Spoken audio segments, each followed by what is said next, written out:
Hi, class. My question of the day was, does socioeconomic status play a role in obesity? And the answer to that question is yes. Socioeconomic status does play a role in obesity. I actually found a couple case studies that were done to prove this point. One done with children and adolescents from 2 to 19, and then one also done with adults.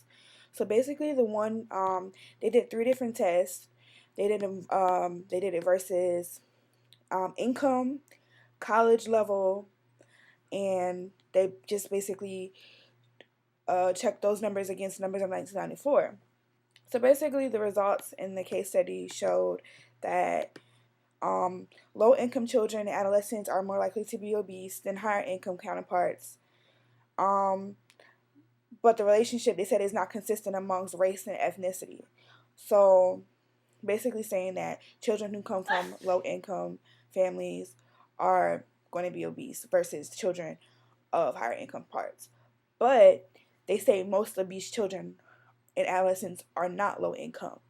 So at the same time, they're saying that, low income children are more likely going to are obese, but most of them aren't low income. Most of them are people who come from families who have a lot of money.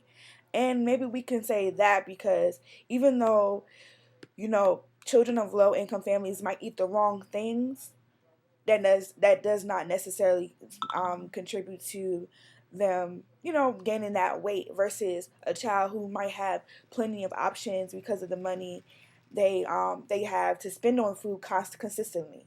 And as far as labor, that can play into labor and how much work they have to do, because normally children of higher income families don't have to work as much.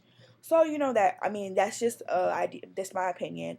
But to further move along, um, they also said that children and adolescents living in households where the head of the household has a college degree are less likely to be obese than compared with those living in households where the head of the house has less education.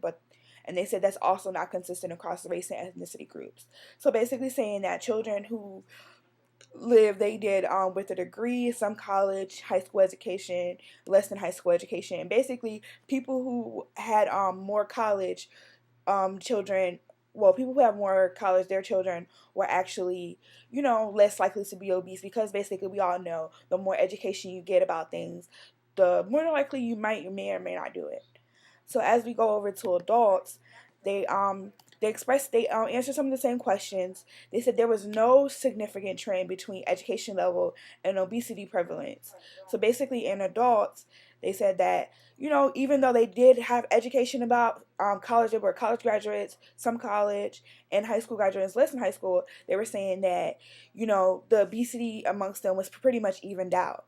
So I mean, to me that's kind of scary, because as adults we're supposed to be able to distinguish what's good and bad for ourselves, and being that some of them were college graduates and still had high levels of obesity compared to people who had less than high school, I think that is amazing. I have a graph that Brianna can pull up for you guys, um, just showing the levels, and they break it down from non-Hispanic white, non-Hispanic black to Mexican American. And if you notice, in the adults, non-Hispanic black women are more likely to be obese versus non-Hispanic black men, and that's at the college, some college graduate, uh, college level, and high school graduate education. So that's for that graph. And then lastly, we're going to talk about low income adults. So basically, low income adults, 20 years and over, they were saying that non Hispanic blacks are non Hispanic blacks and Mexican Americans who are below the poverty level are less likely to be obese than white non Hispanic Americans. So they said they over approximately 72.5 million adults are obese and have an income at above 300%, 350% of the poverty level. So they said between people below who are below that poverty level have a less likely chance to be obese. And that could possibly go back to saying that don't look at me, I'm recording this for our class, but that can go back to saying that, you know, the less income they have, the less they're able to buy to eat. I mean, they can buy a lot of bad things to eat for themselves, but that doesn't mean they're eating in big portions, because they might not have enough money to eat that. So they can still be, you know, have problems but not be obese as much as people who have a higher income, who have more, who are able to eat more. Um, if you have any questions about what anything I said or anything you might feel is contradictory, I will be in class next Friday. I'm sorry I'm able to attend class today, but I look forward to hearing what you guys have to say about everything I said. Thank you.